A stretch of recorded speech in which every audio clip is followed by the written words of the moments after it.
Ayan, tanong ni Ma'am AC. Ayan, shoutout sa iyo Ma'am AC ha. Ano pong mangyayari pag naiwang on yung faucet pero nakapatay yung washing, may tumutulo din na tubig sa hose. Okay, itong video kasi natin tong automatic na washing machine, sabi ni Ma'am.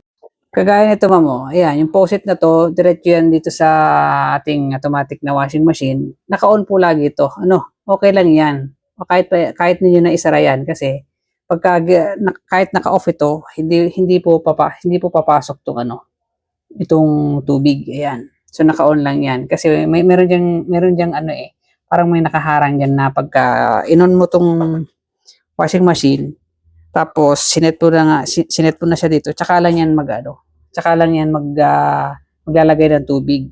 Okay? Kahit na naka-on 'yan, ma'am, naiwanan mo, basta naka-off itong tapos ka na at naka-off na tong washing machine, wala pong dapat na papasok na tubig diyan.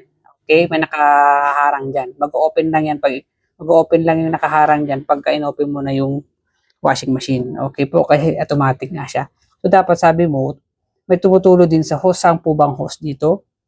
So dapat wala pong tumutulo diyan, ma'am.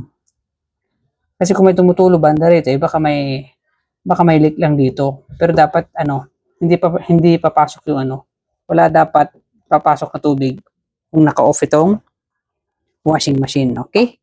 Okay. So pwedeng iwanan mo lang ito na naka-on lang lagi. Sarili niya yan, faucet niya yan ng washing machine. Okay, Ma'am AC?